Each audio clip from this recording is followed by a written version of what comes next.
bitta oq qalam bilan yuzimizni, ko'zimizni chiroyli qilsa bo'ladi. Qaranglar, agarda ko'zlaringizni juda ham chiroyli ko'rinishini mana qaranglar, bittada ko'zingizning ko'rinishi o'zgaradi. Oq qalam ko'zni katta ko'rsatish uchun juda ham zo'r narsa. Qovoqlaringiz bo'lsa, qovoqlaringizni ustini oq qalam bilan, qora podvodka bilan emas, oq qalam bilan chiling. Ana o'shanda ko'zlaringiz yana ham katta ko'rinadi. Qosh juda ham chiroyli turadi. Tepa va past qismiga ham qilsa bo'ladi. Agar qoshlaringiz terilmagan bo'lsa, terilgan effektini berish uchun qoshlarni terga qilib ham, ozgina restushok qilib olsangiz, qoshingiz terilganga o'xshab turadi. Pomadalaringizni tekis turishni qilsangiz,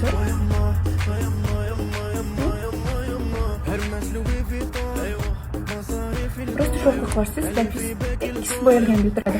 Oq qalam sifatligini olmoqchi bo'lsanglar, qizchalar, buni bemalol Yo'm Cosmetics'dan topsanglar bo'ladi. Bu juda ham yumshoq va juda ham konsistentli